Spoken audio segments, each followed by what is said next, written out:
Février 2016, il y a presque un an, un concessionnaire Maserati m'appelle et me dit: Viens sur le circuit, j'ai quelque chose à te montrer. À l'époque, je ne suis même pas client de Maserati. Je ne possède aucune Maserati. Mais j'y vais quand même. Et ce jour-là, un homme de 65 ans me tend un casque et me dit: Monte. Ce moment a peut-être changé ma vie de Maseratiste. Mais c'est quoi cette Maserati? Avant de vous parler de ce que j'ai vécu ce jour-là, il faut que vous compreniez ce qu'est vraiment la Maserati Gran Turismo MC Trofeo. Beaucoup de gens la confondent avec la Trofeo actuelle. La Maserati Gran Turismo Trofeo d'aujourd'hui, celle avec le moteur V6, est homologuée pour rouler sur la route. C'est une belle voiture radicale, mais c'est une voiture de route. La MC Trofeo V8 de l'époque n'était pas homologuée pour la route. Elle n'avait pas vocation à l'être, c'était une voiture de piste pure développée par Maserati Corse à partir de la Maserati Gran Turismo de série. Tout ce qui n'était pas utile sur une piste a été enlevé. L'insonorisation, le confort, les équipements, à la place un arceau homologué par la FIA, des amortisseurs course, des freins monoblocs sans ABS, des pneus slick. Sous le capot, le moteur V8 4 litres 7 revu avec une nouvelle cartographie et un échappement course et un filtre air spécifique. Résultat, 450 chevaux, 510 Nm de couple, cette voiture existait dans le cadre du championnat monotype créé par Maserati en 2003, réservé aux gentleman drivers.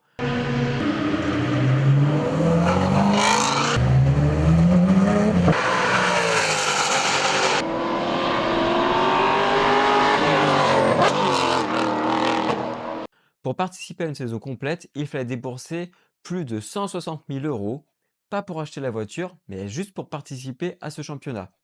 Les manches se couraient sur plusieurs circuits, comme à Monza ou encore au Mugello, donc du beau monde dans de beaux endroits avec une belle voiture.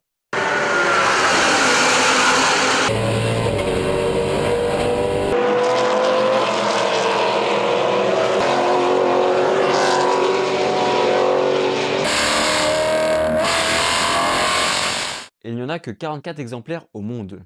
Donc en 2016, le concessionnaire Maserati de ma région avait acheté l'exemplaire numéro 33 sur 34.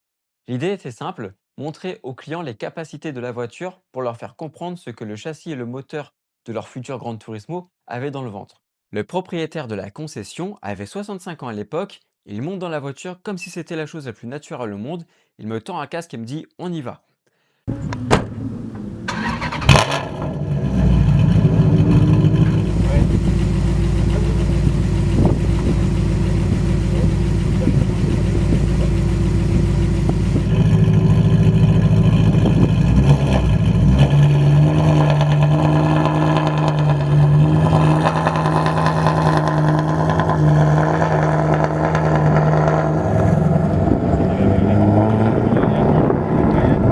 Ce dont je me souviens en premier, c'est le bruit. Sans aucune insonorisation, dans un habitacle dépouillé jusqu'à l'arceau, le V8 Maserati, c'est une expérience à part entière. Ce n'est pas juste un son, c'est quelque chose de plus physique qui vous traverse.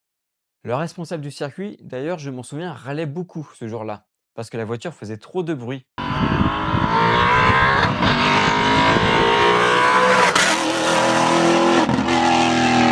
Ce que j'ai vécu en passager ce jour-là, de la brutalité, de l'accélération, des freinages sans ABS, ce V8 qui hurle à quelques centimètres de moi, c'est quelque chose qu'aucun essai routier ne peut reproduire. Est-ce que c'est ce tour en passager qui m'a décidé quelques années plus tard à acheter ma propre Gran Turismo? Probablement. La voiture qui est dans la vidéo a été vendue début 2026. L'exemplaire numéro 33 sur 44 n'est plus dans cette concession. J'espère qu'elle est aujourd'hui entre de bonnes mains et qu'elle tourne encore sur des circuits et qu'elle continue peut-être à faire râler quelques responsables de piste avec ce V8 qui ne s'est pas chuchoté. Ce qui me reste de tout ça, c'est une conviction. Maserati devrait relancer le championnat comme le Trofeo. Pas pour les professionnels, mais pour des passionnés, des gentlemen drivers, pour des gens qui veulent vivre quelque chose d'authentique avec une vraie voiture italienne.